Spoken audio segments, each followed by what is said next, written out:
Hey, what's up guys? My name is Matt, and today we're going to be talking about the top 20 streetwear brands as reviewed by Grailed. Let's get into the video. So as you may or may not know, Grailed is like a buying and selling site similar to an eBay, but more of just like a streetwear designer fashion platform. It allows you to buy and sell clothes with different people from Europe to the US, Canada, everywhere in the world. It's kind of this intertwined marketplace of fashion goods. So every year they come out with a list, usually just based off what's selling on their site and kind of like the overall volume of goods. So today we're going to kind of be going over that. I'm going to kind of skim through the 20 through 11 real quick right now. So number 20 on the list is Vlone, or Vlone. It didn't change from last year. I'm actually surprised to kind of still see it on the list with all the ASAP Bari incident last year. Kind of surprised that something else didn't take its spot this year. What it would have been, I think it would have been like some type of designer brand, but we'll continue going through it. Number 19 is actually Anti-Social Social Club, 2 spots from last year, so it wasn't even on the list last year.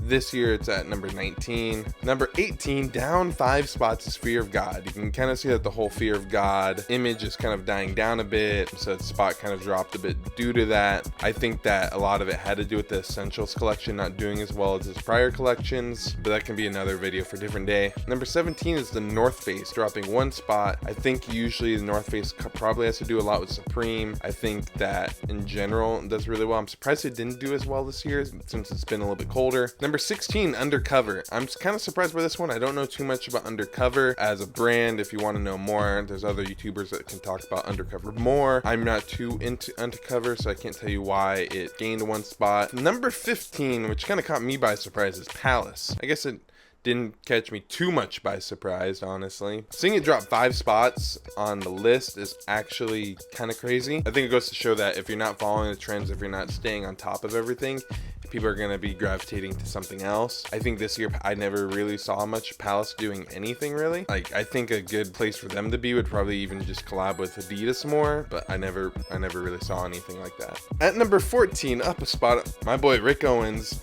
coming up 1 spot. I think it just goes to show kind of how timeless Rick Owens is, where he hasn't really come out with too much crazy seasonal stuff or trendy stuff, but yet he can stay in the top of this fashion game on a site like Grailed, where you got a lot of young guys on there. At number 13, dropping 2 spots, is Louis Vuitton. I think that they probably dropped off a little bit due to them not collabing with Supreme like last year, and the fact that just a lot of their stuff is really expensive, so just the overall volume of stuff probably won't be as high, and the people who think that they can get it, probably not as high. I think something like a Louis Vuitton is probably going to be faked more than something like a Rick Owens piece, so I think there's still a little wariness there. Coming up number 12 on the list, we have Raf Simons. Nothing much to say here. Raf has been around for forever, continues to create good stuff. At number 11, we got Comme des Garçons, up 3 spots actually over last year. I think that could be due to the Supreme collaboration, or just due to the fact that a lot of people like the play line by Comme des Garçons. I don't see many people rocking mainline as much, but it just might be due to what I'm looking at.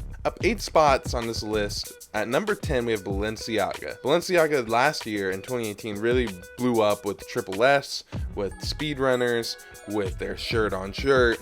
I don't think it's a surprise to anyone that it went up 8 spots, even for a very expensive luxury brand. Now, out of most luxury brands, it's actually number 3 one on the list, but it just goes to show you that a little bit of hype, a little bit of the high fashion, and like combined, it produces really good results. And jumping up 8 spots even ahead of Louis Vuitton is really good for Balenciaga. And I think Speedrunners in general kind of played out, and I think Triple S is kind of played out, but you're still gonna have the people that just see $900 shoe and just have to have it just due to the price. Number 9, dropping 1 spot, is Jordan Brand. I'm not too surprised at that. I think most of the big releases for Nike and Jordan Brand this year were the Off-White collaboration. I think were just like the reacts. I don't think many things Jordan Brand did super duper well. They did release like the Black Cements again. They did do some stuff like Justin Timberlake last year, but I don't think that they really did too much. So Jordan Brand dropping a spot, not too surprising to me. At number 8, we have everybody's favorite flex brand, which is Gucci. Gucci is the number 2 luxury brand on this list, which I'm kind of surprised by. I feel like more people would be buying Gucci with how popular it was last year and just kind of how flexy it was, and they kind of see it as number 2 behind what will be in number 6. It's kind of surprising to me, but not too surprising given that Gucci is more trendy of a look and that it won't stay around for a super long time. So at number 7 on this list, dropping from 1 spot last year, we have Bape. I don't think people like Bape as much just because they put the big Bape logo always on the front. They're not really doing anything new. I mean, at this point for me, I think it's a little bit played out. I never was into it, but I know a lot of other people were into it. Not my cup of tea. I haven't really delved into Bape at all, besides the fact that I know they have Ape and Bape. That's number 7 on the list. Now we're gonna get into number 6, which is SLP's Saint Laurent Paris. Now SLP actually gained 1 spot from last year, which is kind of surprising. They're actually the number 1 luxury brand if we're not counting the big Cross brand. That's at number 3. It's not super surprising to me given that SLP has a very timeless look. You can look at something from like Mahony and then even look at where they're at now, and it's just this very cohesive look throughout the whole lookbook. I think it plays really well with like Rick Owens. I think both of those really show that like this timeless design really pays off in the long run and not just always going for this trendy. I think trendy can get you quick cash, but at the end of the day, it's like people really love these timeless pieces from these brands. So if SLP at number 6. At number 5, so we have the top 5 streetwear brands of 2018 as per Grailed. So at number 5, we have everybody's favorite Twitter banter, social media influence person. We have Kanye West. Dropping 2 spots on this list, Kanye West really came in this year. Didn't really do much with his Yeezy line. Didn't really do much with the Yeezy Adidas line. And just overall, like, I didn't really see Kanye doing much. I think the funniest thing was actually to see his Kids See Ghost merch selling for less on the same blank as his regular blanks were. I think it was like $240 for a t-shirt from him, or you could buy the Kids See Ghost merch and it was like $100.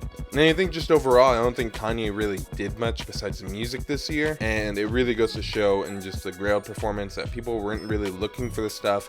People weren't buying as much. I don't think that there was nearly as much hype in the Yeezys this year as previous years, which kind of continues into number 4, which is Adidas, dropping 2 spots from last year as well. I think just like the overall hype of Adidas kind of died out. I personally still love Boost, but I know a lot of other people really fell into the Nike hype this year, really fell into Off-White hype, and I think it goes to show with the next 2 that hype really does play into a lot of these numbers, into what people find is trendy for the year. At number 3, I guess you could count this as luxury. I can more or less count this as a streetwear brand, which is Off-White. I think a lot of Off-White this year really stemmed from the Off-White Nike collection. I think that this collection overall, the first 10 I think were fantastic. I think everything else kind of after that, besides like maybe the UNC Air Jordan ones, were kind of just played out at that point. Kind of like the idea of having just 10 shoes of a collection and that being like very overloaded at one time, and almost like gave this feel of like you need all 10. For me, looking at resale prices on a pair of Nikes and paying over $1,000 for a pair of $190 shoes just doesn't make sense. But I think Off-White as a whole really got hyped up. I think a lot of these numbers have to do with the fact that Off-White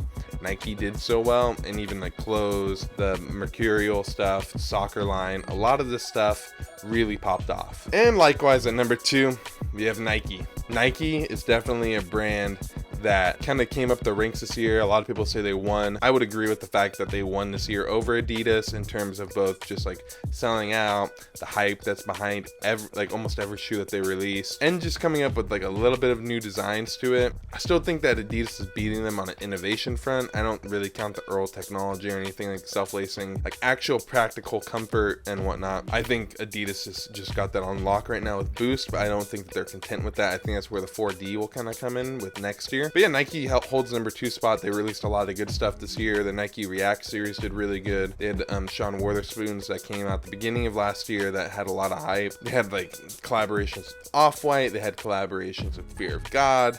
They had like all these different collaborations, and it just goes to show that like, hey, you can gain spots even in these top ranks by doing these really big collaborations. And at number 1, we have everybody's favorite brand, Supreme. Now, I don't think that really came as a surprise to most people.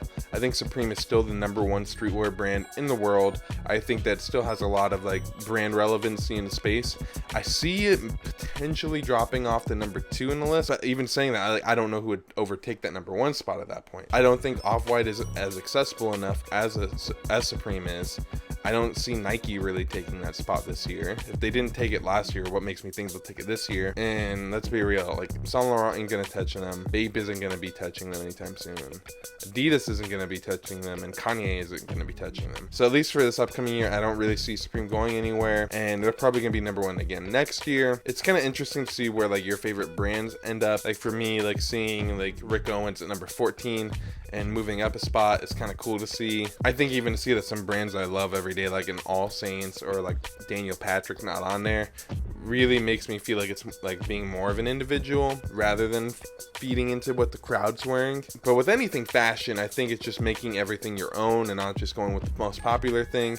I just thought this would be an interesting video just to kind of see, like, just because I don't think everybody saw this and I don't think everybody knows what the top 20 brands are. I know Grailed is a small piece of the whole fashion puzzle and where everything's bought and sold, but I think it goes to show that this is what people want and this is the amount of volume that every brand's moving, at least on the resale market. Let me know what your thoughts are in the comments below. I'd love to hear anything that you have to add to this conversation. And like always, like, comment, and subscribe. And I will see you in the next video.